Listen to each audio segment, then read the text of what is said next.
আপনি কি জানেন ধৃতরাষ্ট্র এবং গান্ধারীর শেষ জীবনে কি হয়েছিল? তারা কেন বনবাসে গিয়েছিল এবং মহামন্ত্রী বিদুরজি উনাদেরকে কিভাবে সাহায্য করেছিলেন? এগুলি জানার জন্য আসুন আমরা যাই শ্রীমদ্ ভাগবত মহাপুরাণের প্রথম স্কন্ধের ত্রয়োদশ অধ্যায়ে। এবং আপনি যদি আমার চ্যানেলে নতুন হয়ে থাকেন তাহলে অবশ্যই চ্যানেলটি সাবস্ক্রাইব করে সঙ্গে থাকুন এবং ভিডিওটি ভালো লাগলে অবশ্যই লাইক, কমেন্ট এবং শেয়ার করতে ভুলবেন না। মহামন্ত্রী বিদুরজি বেশ কিছুদিনের জন্য তীর্থযাত্রায় গিয়েছিলেন। তিনি বিভিন্ন জায়গায় তীর্থ সেবন করার পর ফিরে আসছিলেন, তখন মহারিষি মৈত্রজির সাথে ওনার সাক্ষাৎ হয় এবং ওনার কাছে তিনি আত্মজ্ঞান লাভ করেন। আর তারপর তিনি হস্তিনাপুরে ফিরে এলেন।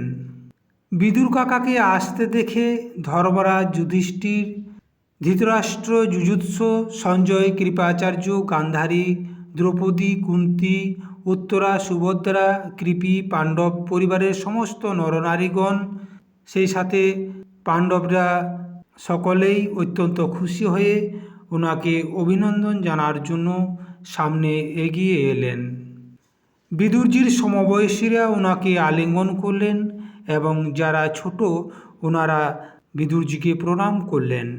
ধর্মরাজ যুধিষ্ঠির ওনাকে আসনে বসালেন এবং ওনার যথাউচিত সৎকার করলেন। তারপর ওনার ভোজন এবং বিশ্রামের জন্য ব্যবস্থা করলেন। কিছুক্ষণ বিশ্রাম করার পর বিদুরজি খুব খুশি হয়ে যখন আসনের উপর বসলেন, তখন যুধিষ্ঠির অত্যন্ত নম্রতার সাথে ওনাকে প্রণাম করলেন এবং ওনার পাশে বসে ওনাকে কিছু প্রশ্ন করলেন। যুধিষ্ঠির বললেন, কাকামণি, পাখিরা যেমন নিজের ডিম এবং বাচ্চাদেরকে নিজের ডানা দিয়ে ছায়ার মধ্যে রক্ষা করে, তেমনি আপনিও আমাদেরকে অত্যন্ত প্রেমের সাথে লালন পালন করেছেন। আপনি আমাদেরকে বারবার বিভিন্ন বিপদে আপদে রক্ষা করেছেন। যেমন শত্রুদের দ্বারা বিষ দানের সময় আপনি আমাদেরকে বাঁচিয়েছেন। লাক্ষাগৃহে আগুনের হাত থেকে মাতা কুন্তী সহিত আমাদের সকলকে বাঁচিয়েছেন। আপনি যখন তীর্থ দর্শনে গিয়েছিলেন তখন কি আমাদেরকে আপনার এতটুকুও মনে পড়েনি? যখনই আমরা কোনো বিপদে পড়েছি তখনই আপনার কথা আমাদের মনে হয়েছে। আপনি পৃথিবীর কোথায় কোথায় গিয়েছিলেন এবং কি কি তীর্থ করলেন আর সেখানে কি কি দেখলেন? আপনি তো স্বয়ং তীর্থস্বরূপ, আপনি তো ভগবানের প্রিয় ভক্ত। তীর্থযাত্রার সময় আপনি কি দ্বারকাতে গিয়েছিলেন? সেখানে আমাদের প্রিয় ভাই বোনেরা, যাদব ভাই বন্ধুরা, তারা সকলে খুশি আছে তো? আমাদের সকলের আরাধ্য দেব ভগবান শ্রীকৃষ্ণ, তিনি সুখে আছেন তো? যুধিষ্ঠিরের মুখে এইসব কথাগুলি শোনার পর বিদুরজি যা কিছু দেখেছেন, যা কিছু শুনেছেন, এই সব কিছুই তিনি যুধিষ্ঠিরকে বিস্তারভাবে বললেন। কিন্তু তিনি একটা কথা বললেন না, তা হলো যদুবংশের বিনাশের কথা। কেননা বিদুরজি পাণ্ডবদের দুঃখ দেখতে পারতেন না। সেজন্য কোনো খারাপ এবং অসহ্য হওয়ার মতো ঘটনাকে তিনি পাণ্ডবদের কাছে বলতেন না, কারণ যা হবার তা তো হবেই। পাণ্ডবরা কিন্তু বিদুর কাকাকে দেবতার মতো ভালোবাসেন। পাণ্ডবদের দাদা ধৃতরাষ্ট্রের মনে শান্তি এবং কল্যাণ কামনার জন্য এবং সবাইকে খুশি করার জন্য বেশ কিছুদিন হস্তিনাপুরেই বিদুরজি থাকলেন। আসলে বিদুরজি ছিলেন সাক্ষাৎ যমরাজের অবতার। মান্ডব্য ঋষির অভিশাপের কারণে তিনি 100 বছরের জন্য শূদ্র হয়েছিলেন, আর সেই ততদিন পর্যন্ত অর্যমা ওই যমরাজার পদে নিযুক্ত ছিলেন। রাজ সিংহাসনে বসার পর রাজা যুধিষ্ঠির তার বংশধর পরীক্ষিতকে দেখে এবং নিজেদের অনেক সম্পত্তিতে খুশির আনন্দে দিন কাটাতে লাগল। এইভাবে পাণ্ডবরা গৃহস্থ কাজের মধ্যেই লেগে রইল, কিন্তু তারা এটা একেবারেই ভুলে গেল যে তাদের জীবন মৃত্যুর দিকে ক্রমশ এগিয়ে যাচ্ছে। আর দেখতে দেখতে সেই সময়টা তাদের কাছে একদিন এসে গেল, যা কেউ কোনো দিন টালতে পারবে না। বিদুরজি কালের গতিকে খুব ভালোভাবেই জানতেন। তাই তিনি একদিন বড় দাদা ধৃতরাষ্ট্রকে বললেন, মহারাজ, বড় ভয়ঙ্কর সময় এসে গেছে। যত শীঘ্রই সম্ভব এখান থেকে বেরিয়ে পড়ুন। আমাদের সবার মাথার উপরে সব সময় কাল ঘুরে বেড়াচ্ছে। আপনার যারা সবচেয়ে প্রিয়জন এবং প্রিয় ভাই বন্ধু ও পুত্রগণ সবাই তো আপনার মারা গিয়েছে এবং আপনি বৃদ্ধ হয়ে গিয়েছেন। তাহলে আপনি পরের ঘরে কেন পড়ে আছেন এমনিভাবে? আপনি তো কুকুরের চেয়েও জঘন্য জীবনযাপন করছেন। আপনি সেই ভীমের হাতের খাবার খেয়ে বেঁচে আছেন, যাদেরকে মারার জন্য আপনি আগুনের পোড়ানোর ব্যবস্থা করেছিলেন। তাদেরকে মারার জন্য বিষ খাওয়ানোর চেষ্টা করা হয়েছিল। সে কথা কি মনে নেই?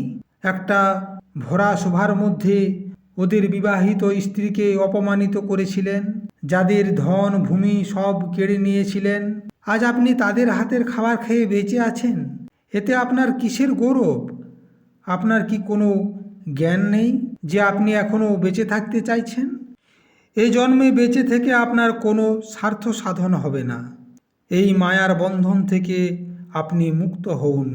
যে ব্যক্তি এই সংসারকে দুঃখ স্বরূপ ভেবে সংসার থেকে বিরক্ত হয়ে যায় এবং নিজের অন্তঃকরণকে নিজের বশে রেখে হৃদয়ের মধ্যে ভগবানকে ধারণ করে সন্ন্যাস ধর্ম গ্রহণ করে এবং গৃহস্থ সংসারকে ত্যাগ করে দেয়, সেই হলো উত্তম পুরুষ। এর আগে যে সময় আসছে তা মানুষের গুণকে নষ্ট করে দেবে। সেজন্য আপনি নিজের আত্মীয়দের থেকে লুকিয়ে উত্তরাখণ্ডে চলে যান। যখন ছোট ভাই বিদুর অন্ধ রাজা ধৃতরাষ্ট্রকে এইভাবে বুঝালেন, তখন ধৃতরাষ্ট্রের মধ্যে জ্ঞানচক্ষু খুলে গেল। বিদুরের এই কথাগুলি সে অত্যন্ত গভীরতার সাথে গ্রহণ করল। তাই সে ছোট ভাই বিদুরের দেখানো পথে সেই হস্তিনাপুর থেকে বেরিয়ে পড়ল। যখন গান্ধারী দেখলেন তার স্বামী ধৃতরাষ্ট্র সন্ন্যাসী হয়ে গৃহত্যাগ করছেন, তখন তিনিও ওনার সাথে বেরিয়ে পড়লেন। ওনাদের বেরিয়ে যাওয়ার পর পরদিন যুধিষ্ঠির প্রতিদিনের মতো যখন প্রাতঃকালের বন্দনা এবং অগ্নিহোত্র করার পর ব্রাহ্মণদেরকে প্রণাম করে ওনাদের তিল, গোমাতা, ভূমি এবং স্বর্ণ দান করার পর যখন গুরুজনদেরকে প্রণাম করার জন্য রাজমহলে গেলেন, তখন তিনি রাজমহলে বিদুর, গান্ধারীকে এবং ধৃতরাষ্ট্রকে দেখতে পেলেন না। সেই উদ্বিগ্ন মনে যেতে যেতে সঞ্জয়কে দেখতে পেল।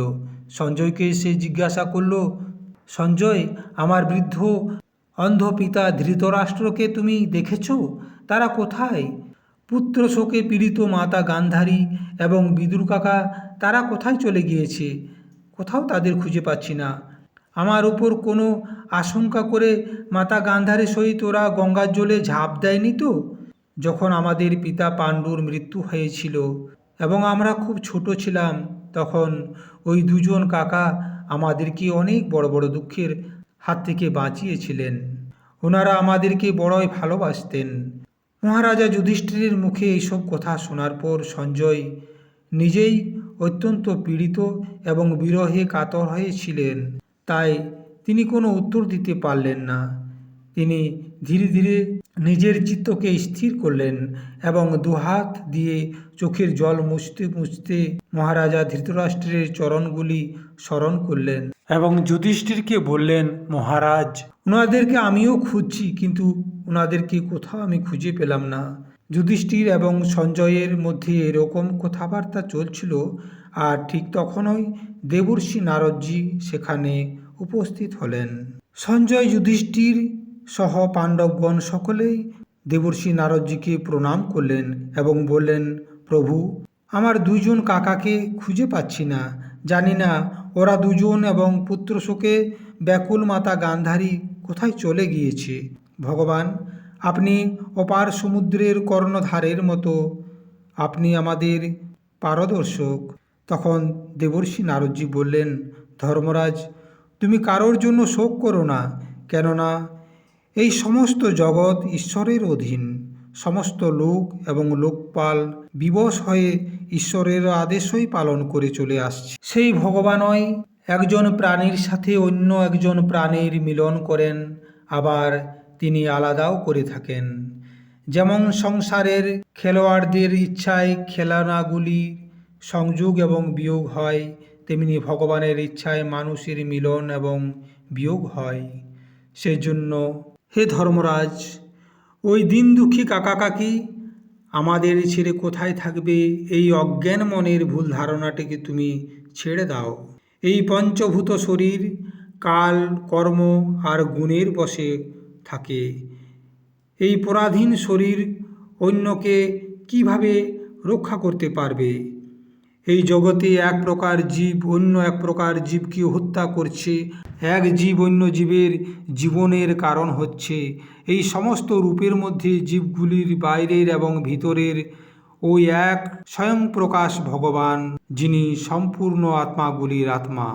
তিনি মায়ার দ্বারা অনেক প্রকারে প্রকট হচ্ছেন, তাই তুমি কেবল উনাকে দেখো।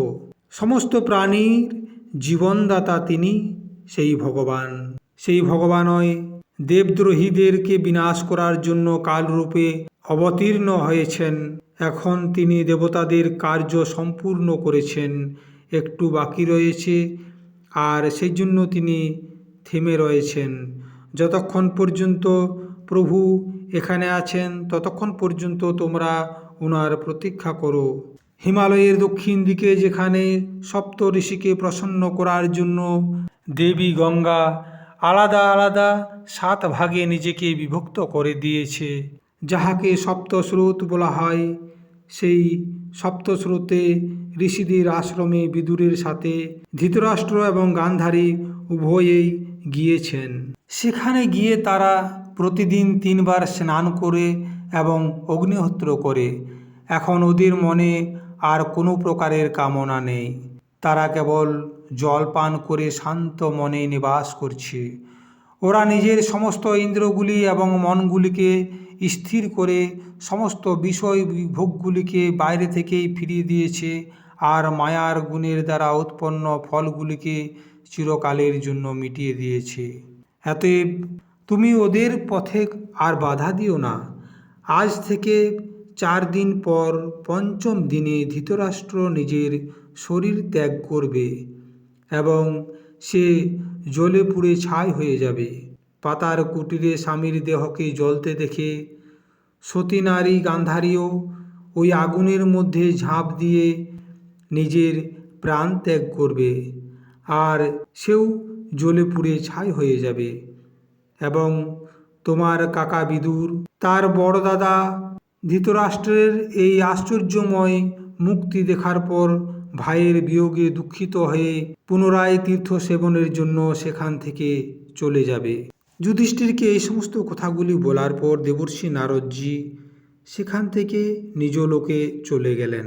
তখন মহারাজা যুধিষ্ঠির নারদজির সেই উপদেশগুলিকে হৃদয়ে ধারণ করলেন এবং সমস্ত ধরনের শোক দুঃখ ত্যাগ করলেন।